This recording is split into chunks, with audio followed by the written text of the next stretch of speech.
No one in the room laughed at first.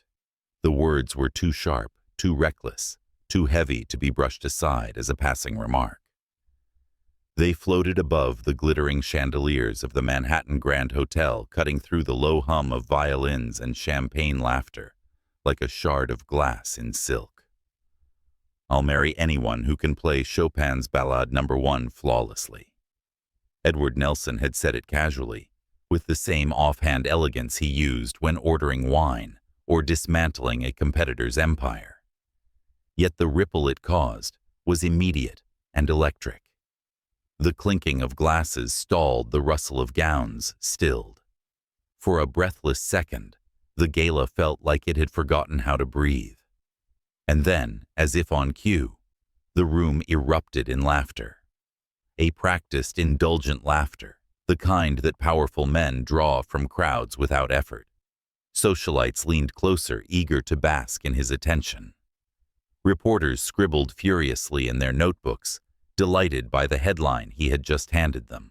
The tech billionaire, the untouchable visionary of Nelson Industries, dangling his heart like a prize at the end of an impossible piece of music. A woman in a crimson gown, her perfume thick as smoke, touched Edward's arm and teased, "Are you serious?" His smile was the kind that could mean everything or nothing at all. "Of course," he said, swirling the dark wine in his glass. The crowd took it as performance as theater. But Edward, behind that glacial composure, wasn't sure why he'd said it. He only knew that the laughter echoing around him felt hollow. His entire life had been a crescendo of success, money acquisitions, the adoration of the press, yet tonight, under the chandeliers, it all felt unbearably monotonous. The gala, with its curated elegance, was just another room filled with noise.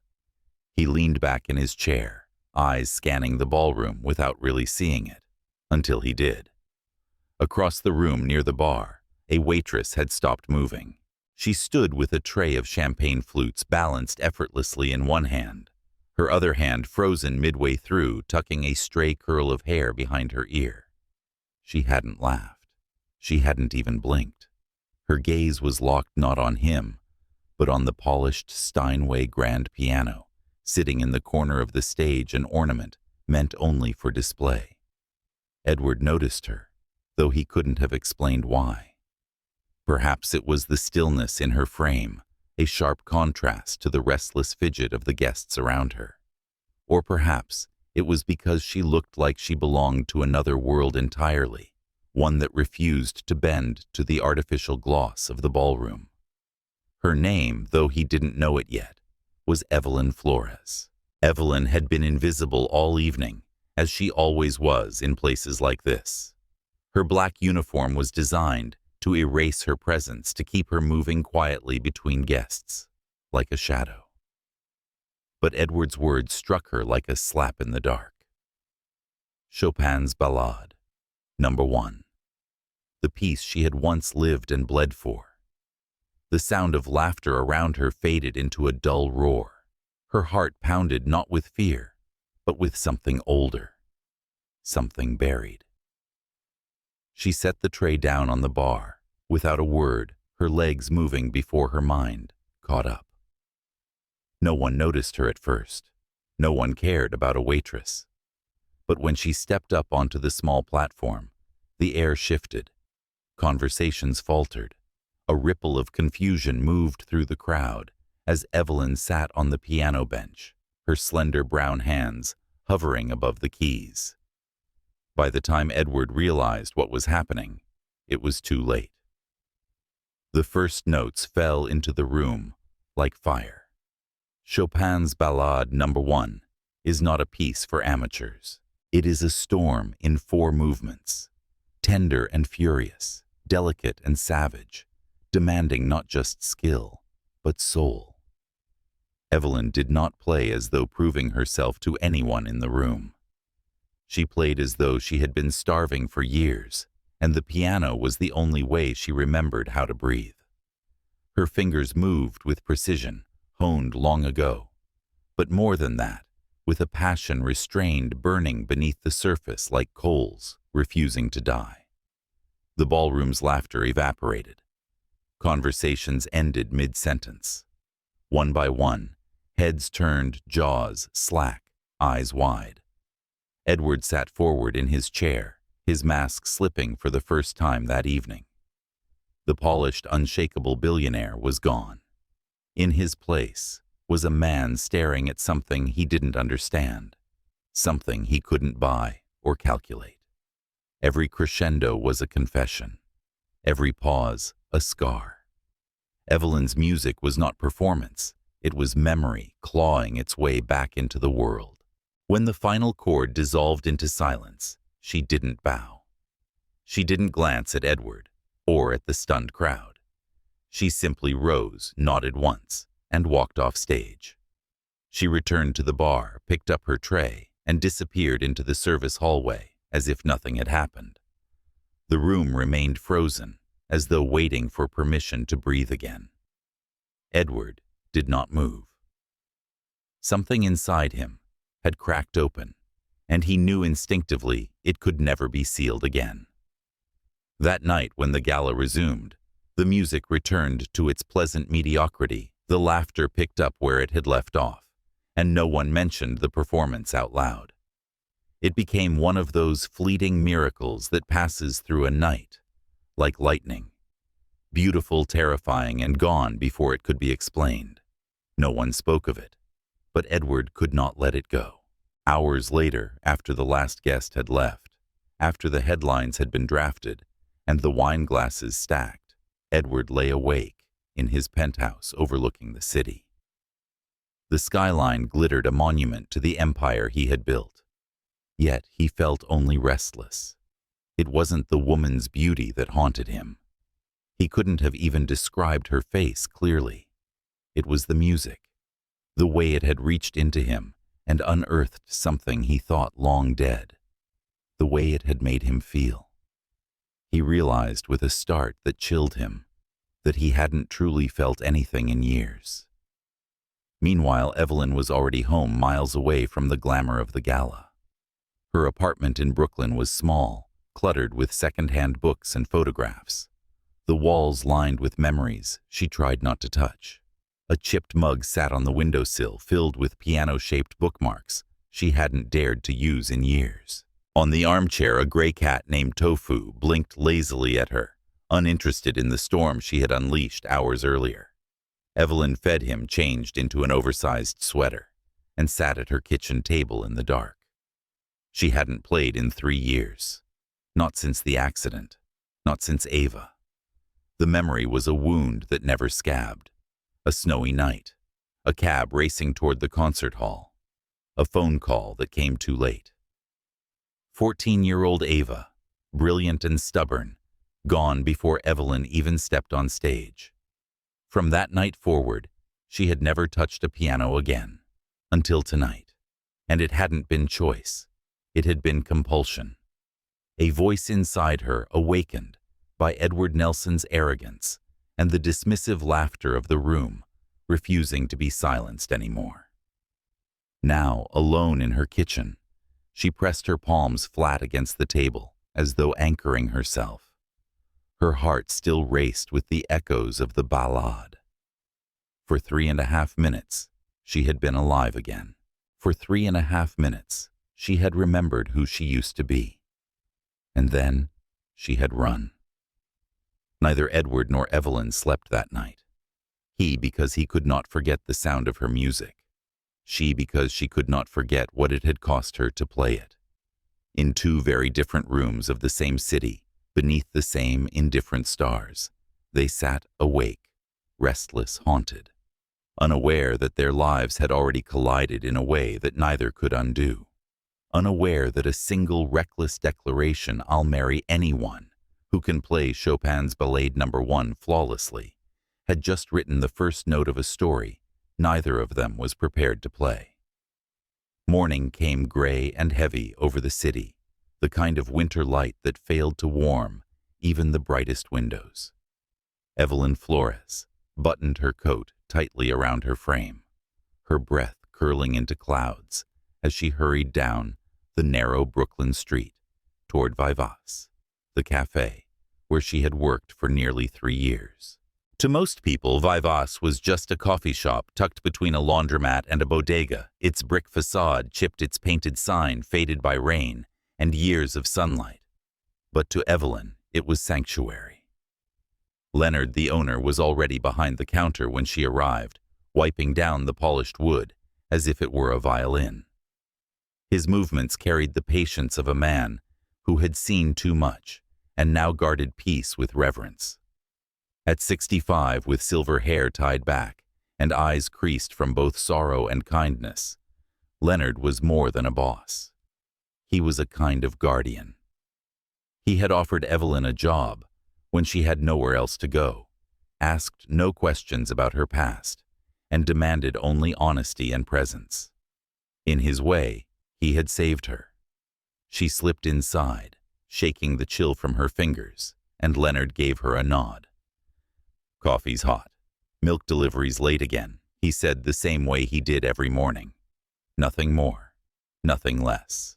The rhythm of routine was his gift to her, a steady heartbeat in a city that too often drowned people in chaos.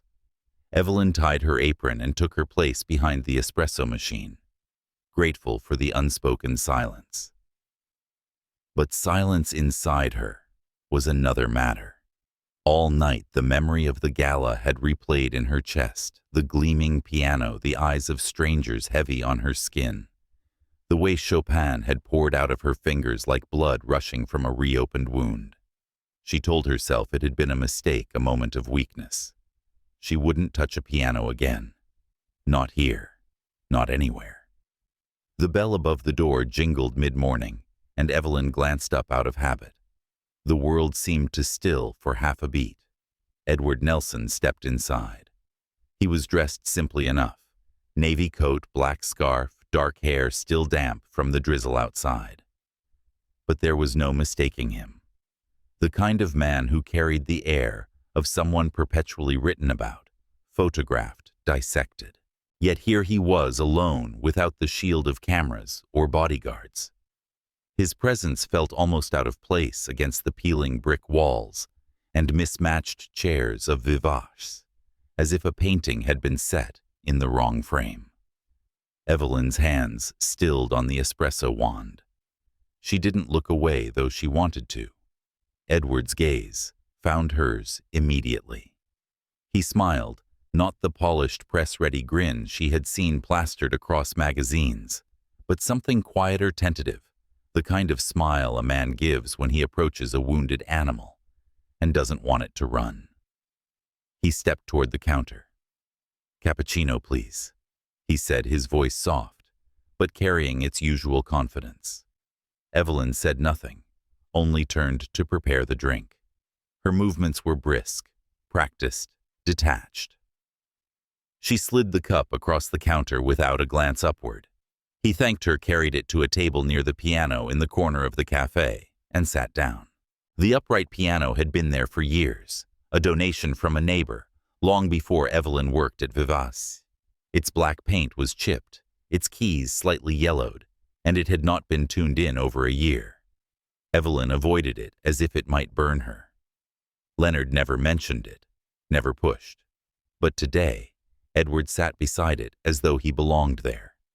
He didn't touch the piano. He didn't even look at it.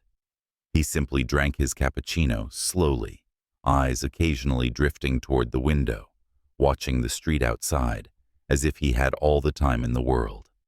Evelyn, determined to ignore him, wiped down the counter twice over and rearranged the sugar jars. But every few minutes, her gaze betrayed her, flicking to the man sitting still as a shadow. Leonard noticed, of course. He always noticed. When he stepped out of the kitchen with a tray of pastries, he leaned close and murmured, "Friend of yours." "Customer," Evelyn said flatly, not meeting his eyes. Leonard hummed, unconvinced, before retreating. Edward remained for nearly an hour, finishing his cappuccino in silence. Then, without a word, he rose, set the empty cup neatly at the edge of the table, and left. The bell chimed. The door shut. and Evelyn exhaled as though she'd been holding her breath for the entire visit. But he came back the next day, and the next. Always at the same time, always ordering the same drink, always sitting at the same table near the piano. He never tried to speak beyond polite pleasantries. He never mentioned the gala, never uttered the word Chopin, never asked her name. Instead, he simply sat watching the rain on the window, the steam rising from his cup, the faint rhythm of the cafe. At first, Evelyn convinced herself he was playing some game, indulging his curiosity. Perhaps the billionaire was bored, slumming in Brooklyn for novelty. But by the fourth visit, her certainty wavered. He had started bringing a notebook, not a sleek leather journal, not a tablet, but a simple black spiral notebook, the corners bent, the cover worn. He would sip his coffee, open the notebook, and begin to write. Not like a man planning mergers or making lists, but like someone remembering something fragile. The scratch of his pen was steady, unhurried. One afternoon, Leonard paused by his table and, with the sly humor of an old jazzman, nodded toward the notebook. Memoir or confession? Edward looked up, the faintest smile tugging at his lips. A little of both. Evelyn, wiping down the espresso machine, overheard it. She almost smiled. Almost. Later that day, as she passed his table with a tray, her eyes caught a line written neatly on the page. She hadn't meant to read it, but the words snared her. Some people don't play to perform. They play to survive. Her breath faltered. She looked away quickly, heart stuttering in her chest. That night, when the cafe closed, Evelyn lingered. Leonard lingered too, claiming receipts to review. But she knew better. He always found reasons to stay when something shifted inside her. He watched as she alphabetized the tea shelf for the third time before finally saying, "You know he's not the first broken soul to find this place." Evelyn didn't turn. "I'm not broken." Leonard chuckled softly. "Didn't say you were. Just said, this place collects the quiet ones." Her hand stilled on a tin of chamomile. "Do you think he's just curious?" "I think," Leonard said, "he heard something he didn't expect. And he's not sure if it was yours or his." Rain battered the windows that night, heavy and unrelenting. When Edward arrived, he was soaked to the bone, coat, dripping hair plastered to his forehead. Evelyn, without thinking, handed him a towel before he even asked. His surprise was evident in the way his brows lifted, in the clumsy gratitude with which he dabbed at his face. "You'll ruin the chairs," she muttered, her voice sharper than she intended. He nodded once. "Thank you." That afternoon, he didn't sit at his usual table. He walked to the bar, instead settling directly across from her. She froze, arms tightening across her chest. Out of seats, she asked, tone-edged. He shook his head. "Thought I'd try a different view." Her brows arched, suspicious. "And what do you see?" Edward studied her for a long moment, his expression softened by sincerity. "Someone who plays like she's remembering how to breathe." The words sliced through her, uninvited and merciless. Evelyn turned away, clenching her jaw. "You don't know me." "No," he agreed quietly, "but I'd like to." Silence stretched between them, thick and alive. Not awkward, not empty, but charged with something neither dared name. Finally, Edward stood. "I'll be back tomorrow." "You always are," she said without looking up, and she hated more than anything that the words carried a thread of reluctant truth. That night, when the cafe finally emptied, Evelyn remained alone. The storm outside had stilled, leaving the streets slick and reflective. The air inside was hushed, the faint hum of the refrigerator, the only sound. She found herself walking toward the piano in the corner. Her hand hovered above the keys, not pressing, not yet. She let her palm fall flat against the surface, the cool wood anchoring her. She closed her eyes. It wasn't time. Not yet. But she wondered for the first time in years if maybe, just maybe, music didn't have to mean pain. If maybe someone could listen without needing to fix her. And though she would never have admitted it aloud, she wondered if that someone had already found her. The first time she saw it, Evelyn thought it was some cruel mistake. Leonard had called her over his phone, trembling slightly in his hand, the old man's thumb hovering uncertainly above the screen. "You might want to see this," he'd murmured. She had frowned, wiping her hands on her apron, annoyed at the interruption. But when her eyes fell on the video, her body turned cold. The clip was shaky, filmed from behind a marble column at the Manhattan Grand Hotel. The angle was poor, but there was no mistaking the figure at the piano. Her back-straight hair pulled into a rushed bun uniform, black against the gleaming Steinway. And then, the sound, the unmistakable fire of Chopin's Ballade No. 1 pouring into the room with precision and fury.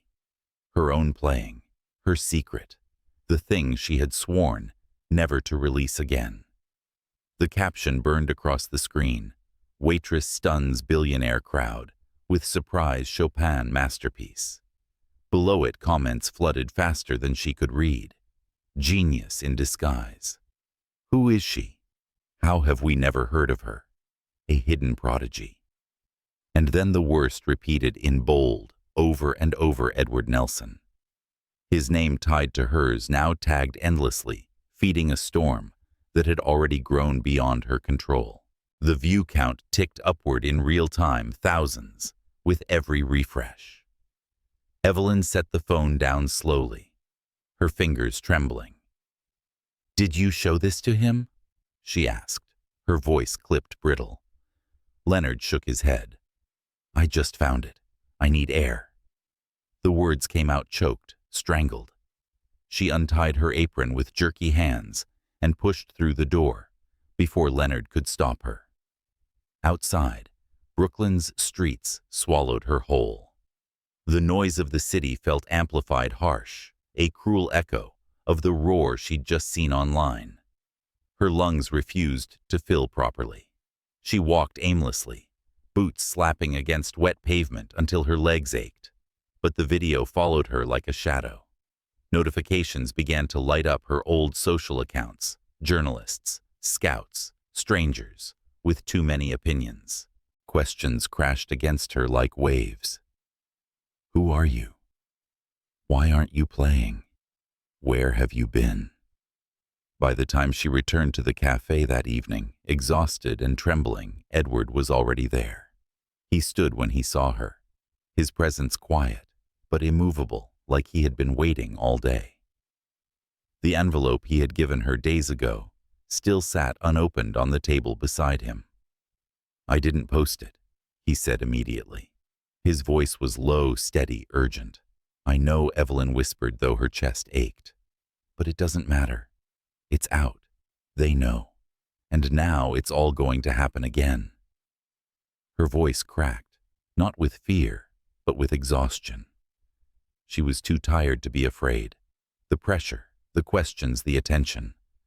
"I can't do it. Not again. Not like last time." Edward's eyes softened, a rare break in his usual steel composure. He stepped closer, close enough that she could smell the faint scent of rain still clinging to his coat. "Then don't," he said simply. She blinked at him, startled. "Don't what?" "Don't do it for them. Don't do it for the cameras, or the critics, or the noise. Do it for you. For Ava." The name hit her like a strike to the chest. She flinched as though he had reached inside and touched a wound that had never healed. "You think it's that simple?" she asked, her voice sharp, almost a hiss. Edward didn't recoil. "Nothing about you is simple. But I know what it's like to be looked at for what people want you to be. I know what it's like to be defined by expectations instead of truth." He held her gaze unwavering. "And I also know how rare it is to be seen for who you really are." Her throat tightened, but she turned away, unable to let the words sink fully. "I'm not ready." "Then don't be," he answered softly. "Just exist in it. Let yourself play again. No spotlight, no labels. Just play." She said nothing more, and he didn't push. But that night, after the cafe closed and Leonard retreated upstairs to his tiny apartment, Evelyn didn't leave. She walked slowly to the piano in the corner, her hands trembling as she placed her phone on the stand. She pressed record, and then, without speaking, she let her fingers move. It wasn't Chopin this time. It wasn't anything she had ever learned or practiced. It was her, a melody, without a name, fragile and aching notes, stumbling like a child, finding their first words. She played for 5 minutes, eyes closed, breath uneven, pouring out everything she hadn't said aloud in years. When it ended, she stopped the recording, saved the file, and stared at the screen for a long moment.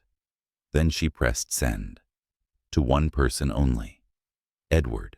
No caption, no explanation, just the sound. That night in his penthouse, Edward listened with the lights off his room, bathed only in the glow of his phone. He played it twice, then 3 times, then closed his eyes and played it again. Each note carved itself into him until he felt less like a man listening to music and more like a man drowning in someone else's heartbeat. The next morning, when Evelyn walked into the cafe, she found another piece of paper tucked under the sugar jar. Not written in pencil this time, but typed clean and deliberate. Lyrics. Just 4 lines. When the world stops listening, I'll hear you still. When the room is empty, I'll be there. When the lights are off and no one claps, I'll stand. Not for the song, but for the girl who plays it. Her hands trembled as she folded the paper and slipped it into her apron. She didn't say anything when Edward arrived minutes later, but when she handed him his cappuccino, her eyes met his with something different. Not hesitation, not defense, but the first fragile shimmer of trust. Outside the cafe, the video had already surpassed 1 million views. Reporters speculated, magazines scrambled to identify her, hashtags bloomed overnight. But Evelyn didn't check. For the first time, the noise of the world seemed quieter than the sound of one man simply listening. Still, doubt gnawed at her. The memory of Ava remained sharp as glass. She feared the silence before the first note, that terrible stretch of breathless judgment. The last time she had played for someone she loved, her sister, had never made it to the performance. Could she risk opening herself again? Could she let the music live without destroying her? The questions circled her like vultures, but Edward's presence steadied her in ways she hadn't expected. He didn't push. He didn't prod. He simply kept showing up, silent, consistent, unshakable. And in that consistency, Evelyn began to sense something unfamiliar, something she hadn't allowed herself in years: safety. Yet even safety could not silence the storm outside. By the end of the week, journalists had begun circling Vivace. A photograph of her entering the cafe appeared online. Her name surfaced, dragged from old recital programs, linked to the tragedy of her sister's death. Strangers speculated, some cruel, some kind, all invasive. Evelyn felt the walls closing in. One night, long after closing, she sat at the piano again. Her fingers hovered above the keys, but she couldn't play.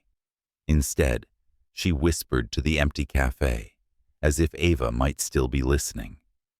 What if I fail again? What if I'm not enough? The only answer was silence. And yet deep in that silence, she thought she heard the echo of Edward's voice. Not for them, for you. Tears pricked her eyes. She let her hands fall onto the keys, not to play, but to rest. She breathed, and for once the breath didn't feel stolen. It felt chosen. The city outside kept spinning, relentless, hungry. But inside the quiet walls of Vivace, Something fragile and defiant stirred back to life. And though Evelyn didn't know it yet, the storm of attention would soon push her toward a choice she could no longer run from. Because fate, once woken, never goes back to sleep. The night before, she almost said no. The envelope Edward had left her sat unopened for days, tucked into the bottom drawer of her dresser, like a secret she wanted to forget. But secrets have weight, and this one pressed against her chest every time she tried to sleep. She told herself it wasn't worth the risk, that stepping on any kind of stage would only invite the ghosts she'd spent years running from. And yet, when he showed up again, slipping the same envelope across the cafe counter with quiet persistence, she hadn't pushed it back. She had simply placed her hand on top of it, stared at him for a long moment, and whispered, "I'll think about it." Now, a week later, Evelyn Flores stood in a small, unassuming hall, tucked between two brownstones in Harlem, her palms damp despite the cold. The venue was intimate, almost modest, its walls lined with warm wood and mismatched chairs. There were no reporters, no flashing lights, no sea of gowns and tuxedos. The audience was small, carefully chosen. Students from community music programs, young artists still finding their voices, a few quiet souls who had known loss. 30 people, no more. Each one chosen by Edward, each one handpicked for their hunger for something real. Evelyn stared at the piano under the soft amber light. It wasn't the polished Steinway of the gala, but a grand all the same, its black surface gleaming faintly in the glow. Her chest tightened. She could feel Ava in the silence before the first note, the same silence that had once been unbearable, that had stolen her breath and left her frozen. Her body stiffened as footsteps approached. Edward stood beside her, his presence steady, his expression calm, but carrying an intensity that could not be hidden. He didn't speak right away. He simply handed her a folded piece of paper. "Only if you need it," he murmured. She clenched the paper in her hand, but didn't open it. Not yet. She nodded once, then walked toward the stage. The curtains parted. The small crowd hushed. No introduction, no announcement. Just a bench, a piano, and a silence that stretched like a chasm. Evelyn lowered herself onto the seat, her knees trembling beneath her black dress. She inhaled slowly, pressing her fingertips lightly to the keys. For a heartbeat, she thought she might run. She thought her body might betray her, seize up with the fear of judgment, the fear of failure, the fear of loss. But then she remembered Edward's voice. "Not for them. For you." Her fingers moved. The first notes were hesitant, soft as a whisper. But soon they gathered strength, weaving into a melody that was neither Chopin nor anything she had played before.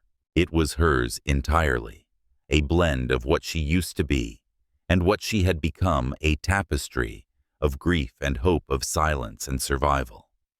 Each chord was a confession, each pause a scar transformed into something softer. The room did not breathe. No one coughed, no one shifted in their chair. It was as though the walls themselves leaned forward to listen. Evelyn's chest loosened as the music flowed, unspooling years of restraint. She played not as a performance, but as a release, as if every note were carving space in her heart where she could finally exist again. When the final phrase lingered in the air, the silence that followed was sacred. For a suspended moment, no one clapped, no one dared. Then slowly a child in the front row stood. Applause broke like rainfall, hesitant at first, then swelling until the small hall was filled with sound. Evelyn didn't hear it. Her gaze was fixed on the folded paper she had placed on the stand. She opened it with trembling fingers. The words were simple.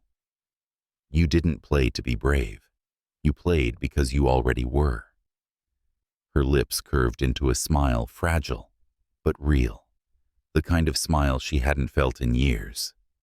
She rose, stepped away from the piano, and walked toward the back of the room, where Edward waited, his hands in his pockets, his eyes brighter than she had ever seen them. She stopped in front of him, breathless. "You didn't have to write that," she said softly.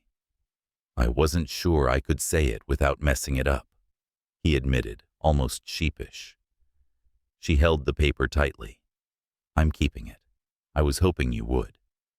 The crowd was still buzzing, the applause echoing, but in that moment, there was only the two of them standing in the quiet space between everything that had broken them and everything that might yet be healed.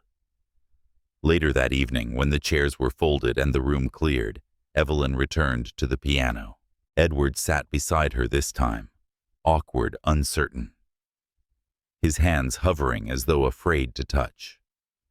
She lifted one of his hands and placed it gently on the keys. "I don't play," he murmured. "That's fine," she whispered. "Just press one note with me." Together they pressed a low C. It echoed warmly in the empty hall. She added an E, then he followed with another note. Slowly, haltingly, they built a fragile pattern, not music in the traditional sense, but something that lived between them. No pattern, no perfection, just presence. It was clumsy. It was beautiful. When they stopped, neither spoke. The silence that followed was not the suffocating silence of fear, but a silence alive with possibility. They sat together until the sound faded completely, reluctant to move, reluctant to break the fragile thread binding them. For the first time in years, Evelyn did not feel like she was playing for ghosts. She was playing for someone who was still here, and that made all the difference. The next morning she woke in her small apartment with the memory of the showcase still humming in her veins. The city outside roared with its usual chaos, but inside her, something had shifted. She found herself walking to the piano in the corner of Vivace, before the cafe opened, placing her fingers on the worn keys. She played a few scales, simple, uneven, but steady. It felt like greeting an old friend she had thought lost forever. Edward arrived at the usual hour, his notebook in hand. But when he saw her sitting at the piano, his step faltered. He said nothing, simply took his usual seat and watched. She played only a few minutes, nothing complicated, but when she stopped and glanced up, he was smiling. Not the public smile, not the guarded one, but the rare, unguarded curve of lips that meant something had touched him. He didn't speak, and neither did she. They didn't need to. The music filled the spaces words could not reach. That evening after closing, Leonard poured them each a glass of wine, his eyes shining with something between pride and relief. "You don't owe the past anything," he said to her, his voice firm. "I'm not playing for the past," Evelyn replied softly. "I think I'm playing for the first time. And this time, I want to stay until the end." Edward, sitting across from her, met her gaze. His eyes held no pity, no expectation, only recognition. And for the first time, Evelyn allowed herself to believe that perhaps this story, their story, was only just beginning. Yet even as she thought it, she knew the world outside would not let her remain hidden forever. The video still surged online. Journalists still clawed for her name. The pressure would return heavier and sharper. But now, when she imagined the silence before the first note, she didn't feel alone, because Edward Nelson had heard her. Truly heard her. And he wasn't walking away. She set her glass down, glanced at him, and whispered almost to herself, "Maybe it's time to start again." And though he didn't reply, the look in his eyes told her everything she needed to know. The storm had changed her life once before. This time she was ready to step into it. The morning after the showcase, Evelyn walked into Vivace earlier than usual. the quiet still clinging to her like a second skin. The air outside was brittle with cold, but inside the cafe the smell of roasted beans and polished wood wrapped around her like warmth she hadn't realized she was craving. She set her bag down, tied her apron, and found herself standing before the old upright piano, without even meaning to. Her fingers brushed over the keys, as though checking if they were still there, if the night before had truly happened, and wasn't just a dream, conjured by longing. She pressed a single note, soft, tentative. The sound was imperfect, slightly flat, but it resonated in her chest like a heartbeat. She closed her eyes and let her hand linger, not moving, just breathing into the silence it left behind. And then carefully, she began to play a scale. It wasn't music, not yet, but it was enough to tell her she had stepped across a threshold, and there was no going back. By the time Edward arrived, the cafe was still empty, and she was still sitting at the piano, her back straight, her hair pulled into a loose knot that allowed a few curls to fall around her face. He stopped when he saw her, the bell above the door chiming once his hand frozen on the frame, as though he feared breaking the spell. She turned, slightly caught his gaze, and for the first time, she didn't flinch. She simply kept playing something simple, something unfinished, and let him listen. He didn't move closer, didn't interrupt. He just watched his expression soft, stripped of the armor she had seen him wear in every article, every public photograph. When she finished, she slid off the bench, walked behind the counter, and wordlessly began to prepare his cappuccino. He didn't thank her with words this time. When she placed the cup in front of him, he raised it in a quiet toast, his eyes lingering on hers, and she nodded back, her heart beating harder than it should have. The day unfolded like it always did, yet nothing felt the same. Customers came and went. Orders were filled. Leonard hummed faintly in the kitchen as he worked. But beneath the routine, there was a new undercurrent, a quiet thread of possibility binding the hours together. Evelyn found herself anticipating Edward's presence more than she dared admit. The scrape of his pen across paper, the way he leaned back in his chair as if surrendering to the rhythm of the cafe, the silence he carried that felt less like emptiness and more like space for her to breathe. Still, the world outside did not stop for them. By noon, Leonard showed her another article. Her name printed in bold, her story pulled apart like thread unraveling from a sweater. They called her a lost prodigy, a hidden genius, a mystery uncovered. They dragged Ava's death into headlines as though grief was a curiosity to be consumed. Evelyn set the paper down with trembling hands, her lips pressed tightly together. "They'll keep digging," Leonard warned gently, his eyes full of sympathy. "It won't stop now." "I know," she whispered. The thought of being swallowed again by a machine she hadn't asked for made her stomach twist. But when she looked across the room and saw Edward sitting at his table, calm, waiting, she felt a flicker of steadiness. Maybe she couldn't stop the noise, but she didn't have to let it own her. That evening, when the cafe closed, Edward lingered as always. Evelyn busied herself behind the counter, wiping down surfaces that didn't need cleaning, avoiding the question that had been rising in her throat for days. Finally, she set the cloth aside and crossed the room. He looked up from his notebook, sensing the shift. "Why do you keep coming here?" she asked, her voice low, uncertain. He studied her for a long moment, as if measuring the honesty of his own answer. "Because when I sit here, I don't feel like the version of me the world expects. And when you play, I don't feel alone." The words landed between them, with the weight of something neither could ignore. Evelyn's chest tightened, but not with fear. She wanted to argue, to tell him she wasn't some savior, that she wasn't ready to be anyone's anchor. But instead, she found herself whispering, "Don't know how to trust what I feel anymore." Edward closed the notebook slowly, placed his pen across the cover. Then let's not name it. Let's just let it be. The silence stretched, but it wasn't empty. It was thick, charged, alive. She felt it hum beneath her skin, in the air between them. And though she turned away pretending to busy herself again, the sound of his voice lingered, sinking deeper than she wanted to admit. Days blurred into each other. The cafe became their sanctuary, a rhythm neither spoke of, but both clung to. She began to play short fragments during the slow hours, unfinished melodies that slipped into the air like secrets.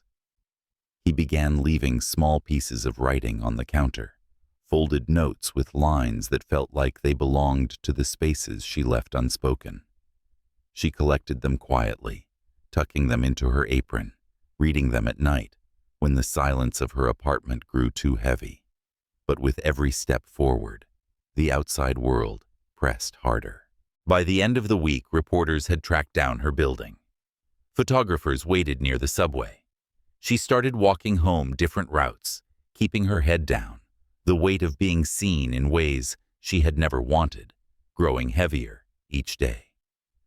One night she burst through the back door of the cafe chest, tight eyes burning with unshed tears. Edward was already there, his coat draped over the chair by the piano, his notebook open. He stood immediately, his eyes narrowing with concern. "They won't stop," she gasped. "They won't leave me alone. I can't breathe out there." He didn't hesitate. He crossed the room, placed his hands gently on her shoulders, steadying her. "Then don't look out there. Look here."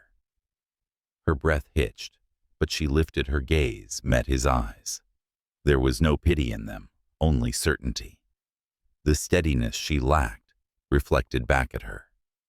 For a moment, she let herself lean into it. Leonard, standing in the doorway to the kitchen, watched silently. He said nothing, but his expression softened, as though he had been waiting for this moment all along. That night, after they closed, Edward stayed again. Evelyn found herself drawn to the piano, her fingers aching with the need to release what words couldn't carry. She played softly unfinished fragments, and without thinking, Edward hummed along, his low voice, filling in the spaces. She looked up sharply, startled, but he didn't stop. Their sounds overlapped, raw and imperfect, but strangely beautiful. She laughed, a sound that surprised even herself. It came out light, unguarded, unplanned. Edward's eyes widened, and then he smiled too, the kind of smile that came from deep inside, unpracticed, almost clumsy. The moment passed, but it left a mark. Something unspoken had shifted. She felt it when their hands brushed as she passed him his cup the next morning, when their eyes lingered a second too long, when silence between them grew heavier, sweeter. But beneath the sweetness, Evelyn carried fear. Not of Edward, not even of herself, but of what it would mean if she allowed herself to want again. Wanting had cost her everything once. And though her fingers found the piano keys more easily now, though her chest no longer clenched with every note, she wasn't sure her heart could survive another loss. Edward seemed to sense it. He never pushed. He never demanded. He just stayed. And sometimes, the act of staying was louder than any declaration. One evening, as the cafe dimmed, and the city outside grew hushed under falling snow, Edward stood by the window. His notebook closed, his gaze far away. Evelyn approached him quietly, drawn by the stillness in his frame. "What are you thinking about?" she asked softly. He turned, and the vulnerability in his eyes startled her. "I'm thinking about how every time you play, I hear something I didn't know I was missing. And I'm afraid of what happens if I lose that sound." Her breath caught. She wanted to tell him he wouldn't lose it, that she was learning to hold it again. But the words tangled in her throat. Instead, she reached out just slightly, her fingers brushing his hand. He froze, then turned his palm up, catching hers. The touch was tentative, fragile, but it anchored them both. Neither spoke. Neither needed to. In the quiet glow of the cafe, with snow falling softly against the glass, Evelyn Flores realized she wasn't just relearning how to play. She was relearning how to live. And Edward Nelson, who had once filled every room with noise and power, was discovering what it meant to listen to, truly listen to the one sound that mattered. The snow had not stopped for 2 days. New York was buried under a silence that was both beautiful and cruel. The kind of silence that presses on windows and makes the city feel like it's holding its breath. Evelyn walked quickly along the narrow street toward Vivate's scarf, pulled high over her mouth, her boots sinking into the soft drifts that blurred the sidewalks. Each step felt heavier than the last. Not because of the snow, but because of what she carried with her. The weight of eyes she could not see, but knew were there. The questions whispered in headlines, the relentless presence of the world clawing its way into the fragile peace she had found. She had thought the showcase would be the hardest thing she would ever do, but it turned out surviving what came after was far worse. The video from that night had surfaced too. Someone had filmed it, despite the privacy, and once again, the internet devoured her like a hungry storm. Photos of her entering and leaving the cafe appeared on gossip pages, questions multiplied like wildfire. Her name was no longer hers. It belonged to strangers who tossed it around, dissected it, attached it to their own stories of tragedy and survival. Even Ava's name was dragged through the mud of speculation. By the time she pushed open the door to Vivate's, her chest ached with exhaustion. The cafe was empty, as it often was in the first hour of morning. Leonard stood behind the counter polishing a glass that didn't need polishing, his expression heavy with the knowledge of someone who had seen it all before. "They're waiting outside again," he said quietly, nodding toward the frosted window. Evelyn didn't need to look. She could feel them, the journalists with their cameras, the curious with their phones, the vultures circling for another story. She untied her scarf with stiff fingers, placed it on the counter, and sighed. "I don't know how much longer I can do this." Leonard set the glass down and leaned forward, his voice softer. "You've already done more than you thought you could. That's how it works, one step at a time." She gave a small, tired laugh. "And when do the steps stop?" "When you decide you're not walking for them anymore," he replied, and for a moment she hated how much sense it made. The bell above the door chimed then, and Edward stepped inside. Snow clung to his dark coat, melting into droplets that shimmered against the fabric.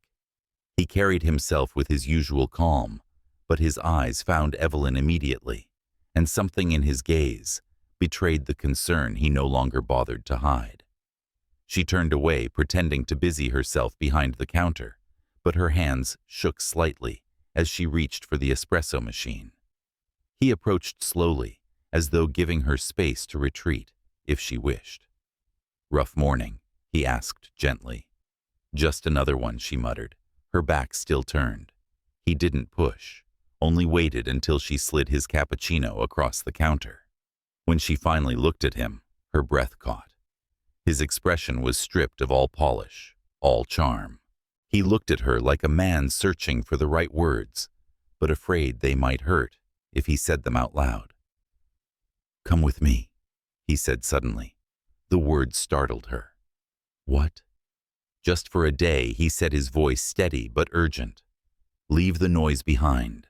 The cafe will survive without you. The world will still be out there tomorrow.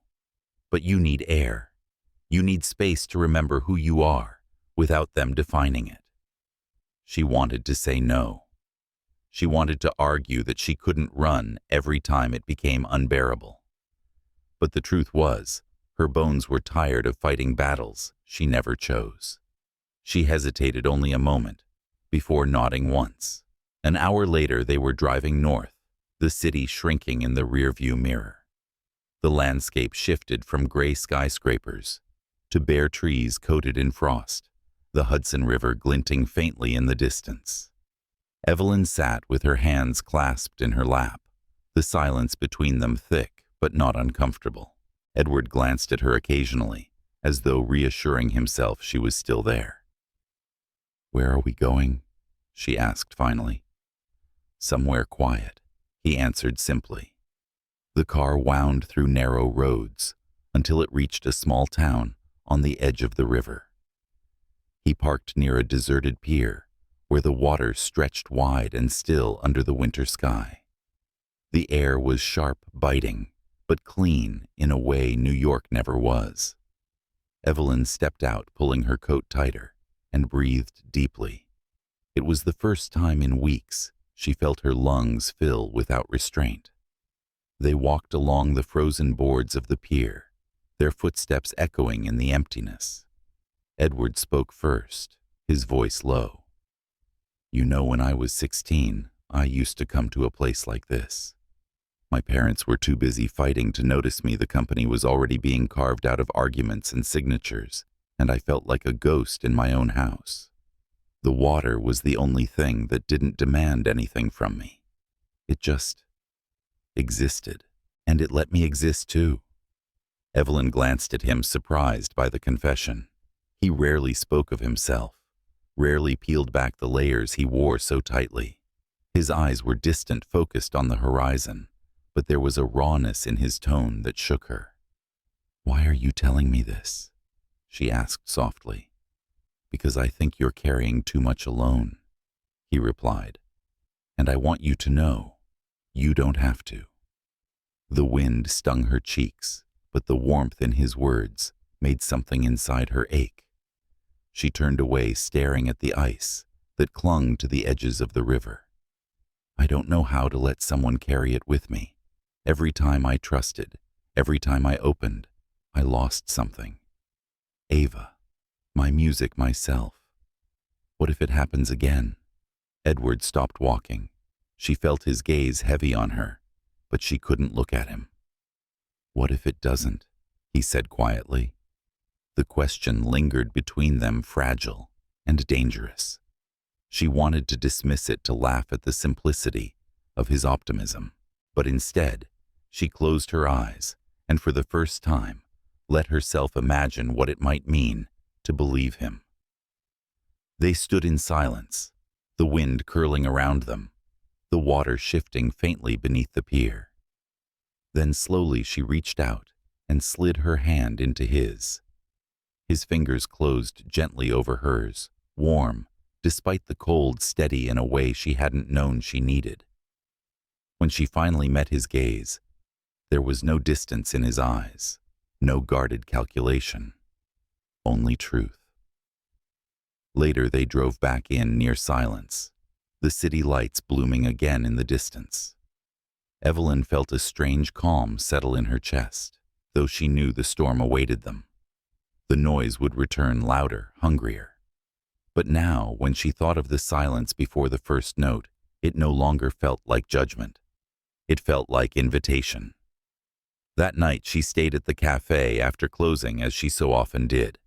Edward remained too, sitting at his table, his notebook open, but forgotten.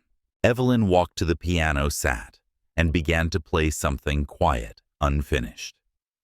Her voice trembled when she spoke into the music. "I was 14 the first time Ava heard me play in public. She told me I looked like I belonged to another world, like the piano had chosen me. I hated it at the time. I didn't want to belong anywhere but with her." Her hands faltered, but she forced them to keep moving. "The night she died, she begged to come. I said no. She snuck out anyway. They told me she was gone minutes before I stepped on stage. And I still played. Because they told me the show must go on." Her voice cracked on the last words. She stopped playing, pressing her palms flat against the keys. The sound echoed like a sob. Edward rose, slowly crossed the room, and stood behind her. "You were a child," he said gently. You were grieving. You don't owe that moment anything. Not guilt, not punishment. Tears blurred her vision, but she shook her head. Then why does it feel like every time I touch the keys, I'm betraying her? Because you loved her, he said simply. And love doesn't vanish when someone leaves. It twists, it claws, but it doesn't disappear. You're not betraying her by playing. You're keeping her alive. The words shattered something inside her. She turned trembling, and before she could stop herself, leaned against him. His arms closed around her without hesitation, holding her as though she might break, as though he was willing to break with her, if that was what it took. They stayed like that for a long time, the piano silent, the cafe dark, except for the faint glow of the street lamp outside. For the first time since Ava's death, Evelyn allowed herself to sob, not in shame, not in silence, but in the safety of another's presence. Edward said nothing more. He just held her steady, unyielding, and for the first time she began to believe she could carry the music again, not because it was easy, not because it was safe, but because she wasn't carrying it alone anymore. The days that followed blurred into a rhythm Evelyn hadn't expected.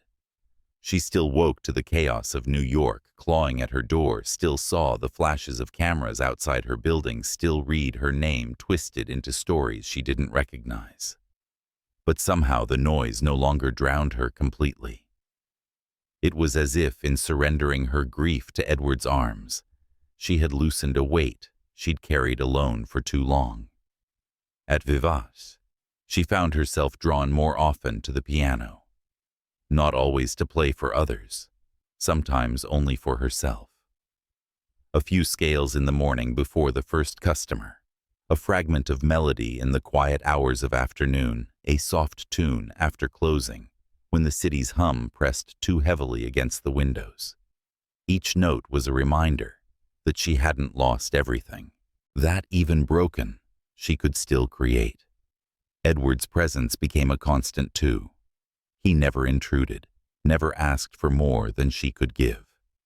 He simply arrived, cappuccino in hand, notebook beside him, and stayed. Sometimes he wrote, sometimes he only watched the street through the fogged glass, his expression unreadable.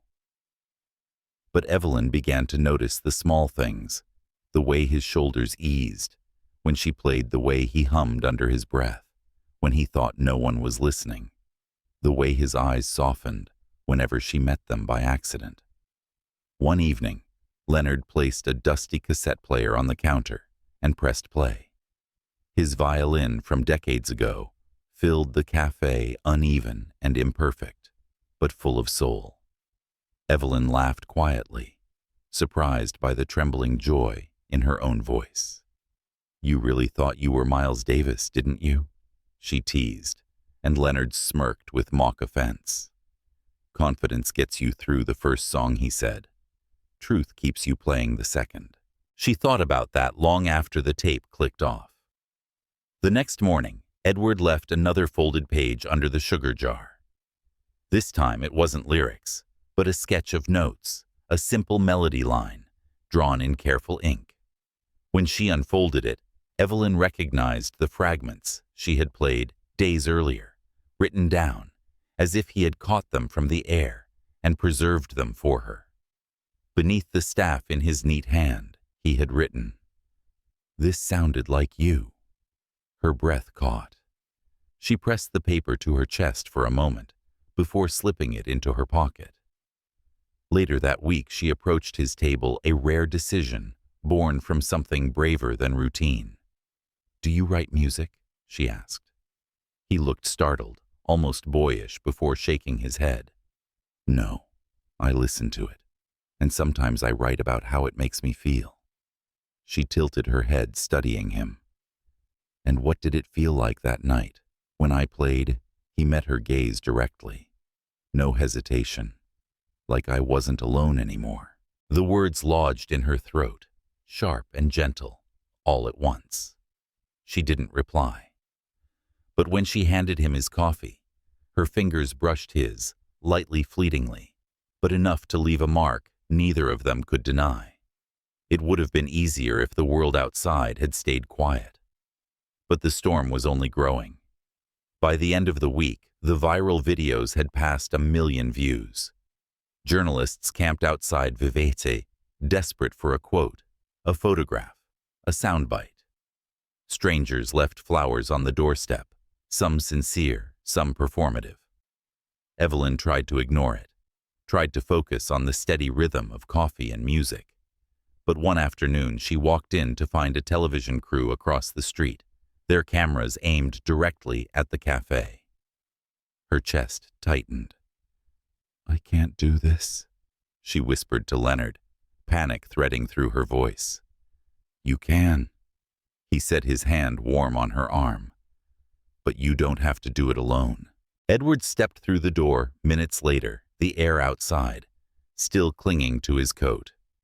He saw her pale face, her clenched fists, and without asking, crossed to her. "Let me take care of this," he said. "No," she answered sharply. "I don't want to be your project. I don't want to be another headline you manage." His jaw tightened, but his voice remained steady. "You're not a project, and I don't want to manage you. I just want you to breathe again." The words were raw, too raw, and she looked away quickly, afraid of what she might see in his eyes if she lingered. But that night, long after the cafe had emptied, she sat at the piano again. This time she didn't hesitate. She let her fingers find the fragments he had written down, then added her own chords, building something new. The melody was clumsy at first, but as she played, Edward moved quietly to stand beside her. He didn't touch the keys, only hummed softly, shaping words that hadn't yet been written. Together, they began to build a song, not polished, not perfect, but alive. The days that followed were filled with that strange new rhythm. In the mornings, she would leave a measure of notes on the counter. In the afternoons, he would respond with lyrics scribbled on lined paper. In the evenings, they stitched the fragments together, their sounds overlapping in the dim light, until the cafe felt less like a business and more like a cocoon. They called it, half in jest, the in-between song, a melody suspended between grief and hope, between fear and trust, between holding on and letting go. Yet the more they built, the more Evelyn feared it would collapse. One night, sitting at the piano, she whispered, "What are we doing, Edward?" Smiled faintly, his hand resting on the back of her chair. "I don't know. But it feels like the first thing in a long time that doesn't need to be explained." She wanted to believe him. She wanted to let the music be enough. But the pressure outside was closing in again, demanding more than she was ready to give. The turning point came on a Thursday afternoon. The cafe was unusually crowded, the air buzzing with conversation. Evelyn moved between tables with her tray, trying to ignore the way her name floated in whispered tones, the way a man at the corner table held his phone up, just a little too long, recording her movements. She forced herself to breathe, to keep serving, but the knot in her chest grew tighter. When she returned to the counter, Leonard intercepted her. His face was grim, his phone in his hand. "They've announced a televised interview. They want you, Evelyn. They're calling you the lost virtuoso. It's everywhere." Her stomach dropped. "I never agreed." "You didn't," Leonard said firmly, "but they don't care. They'll push until you either speak or disappear." She turned away, panic flooding her veins. Edward was watching from his table, his eyes locked on her, his expression unreadable.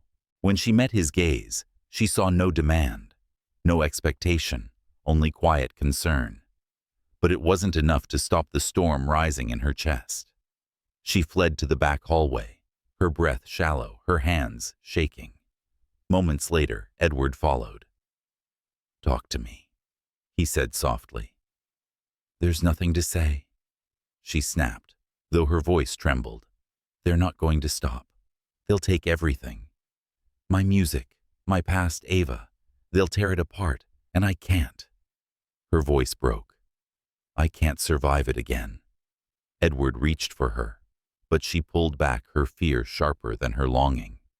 "Evelyn," he said quietly, "I can't promise the world will stop demanding, but I can promise I'll stand with you through it, whatever it brings." Her tears burned hot, but she shook her head. "What if I can't stand it all?" "Then I'll hold you up," he answered simply. The words were too much, too close, too real. She turned away, pressing her hands against the wall as though it might steady her. For a long time, neither of them moved.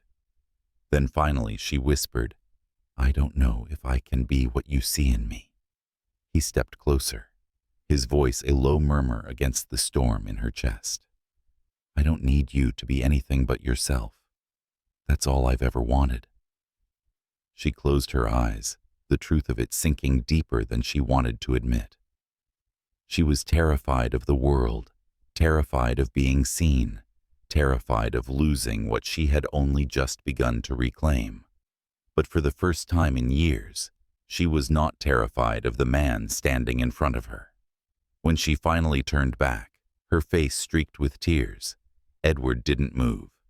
He simply opened his arms, and this time, she let herself fall into them. Outside, the world roared louder than ever.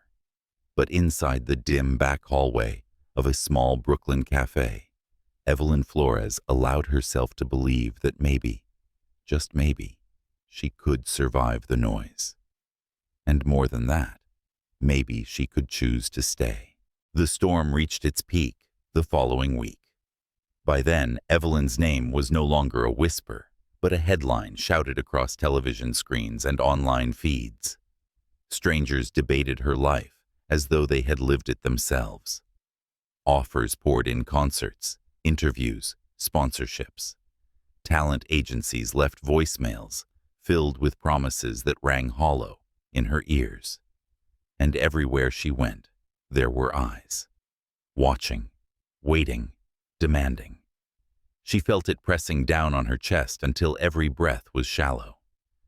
But still, every morning she walked into Vivace, and every morning, Edward was there. He didn't flinch at the noise outside, didn't shrink under the cameras that sometimes followed him too. He simply took his seat near the piano, ordered his cappuccino, and stayed. His steadiness was beginning to feel like a lighthouse in the chaos, and Evelyn found herself clinging to that light more than she dared admit. Yet she knew something had to break. And it did on a cold Thursday evening when Leonard walked into the back office with his phone in hand. His face was drawn, his voice tight.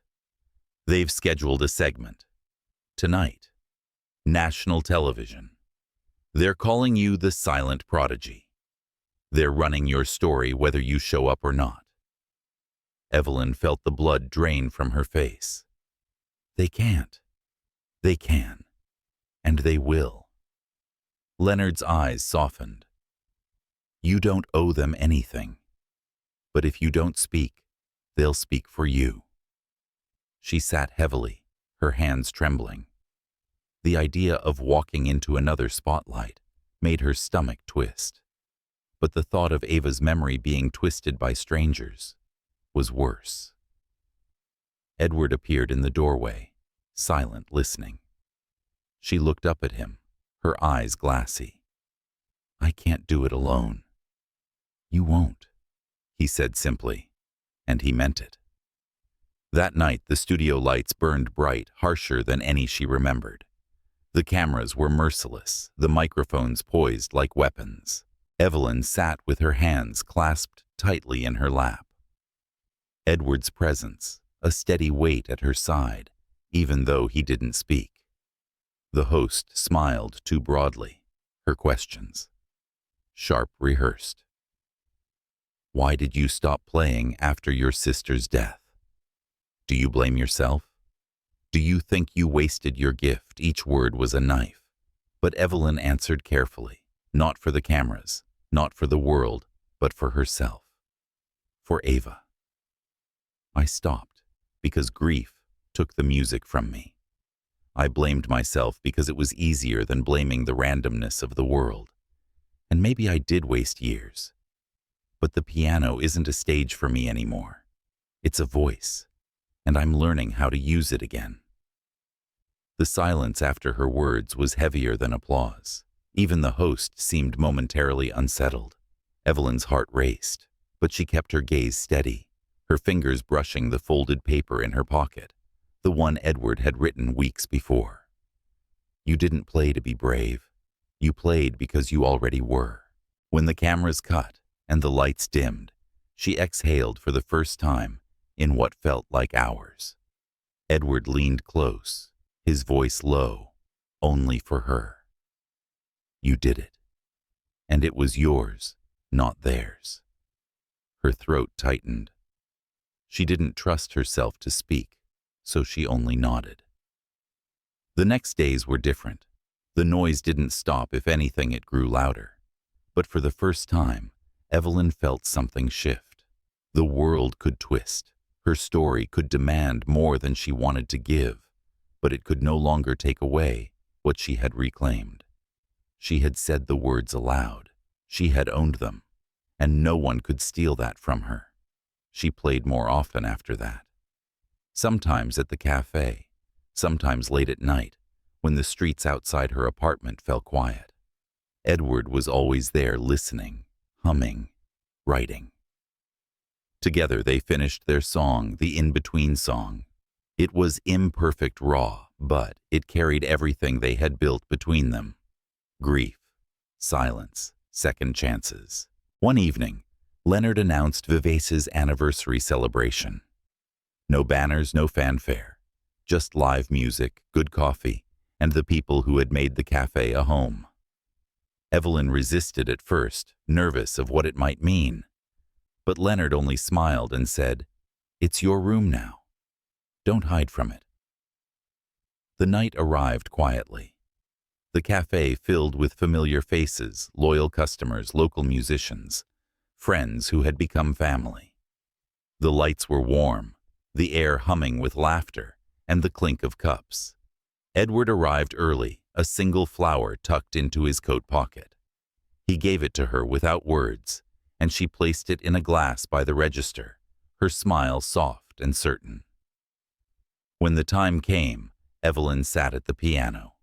She didn't announce herself, didn't introduce the piece. She simply began to play their song, the one they had stitched together in fragments and silence, in trust and fear. The melody rose and fell, trembling at first, but growing steadier, fuller, until the room itself seemed to lean into it. And then, for the first time, she sang. Her voice cracked in places, trembled in others, but it was real. Every word carried the weight of what she had never dared to say out loud. Edward stood near the back, his notebook forgotten, his eyes fixed on her with an intensity that felt like devotion. When she reached the final note, the silence was profound. Then slowly the room rose in a standing ovation. Not the applause of spectacle, but the gratitude of people who had witnessed something true. Evelyn didn't bow. She simply smiled, stood, and let the music linger in the air. Later, in the quiet of the back hallway, Edward found her leaning against the wall, her face flushed, her eyes shining. "You sang," he said, his voice thick with something tender. She nodded. "I wasn't sure if I could." "You didn't break," he murmured. She looked at him, her voice a whisper. "I think I was waiting for someone to hear me." He stepped closer, his hand brushing hers. "And I think I was waiting to be someone worth hearing." Her breath caught. This time she didn't hesitate. She reached for his hand, not dramatically, not with fear, but simply honestly, and he took it. The months that followed were a kind of quiet miracle. Evelyn began teaching at the new music space Edward had built with her, a place for children who couldn't afford lessons, for musicians who had walked away from their instruments for voices that needed to be heard. The walls filled with laughter, with nervous first notes, with the kind of joy that came from rediscovery. Edward was always there, not as a benefactor towering above them, but as a man who finally understood what it meant to belong. One evening, as the sun set over the city, Evelyn sat at the piano with a young girl beside her, guiding her fingers over the keys.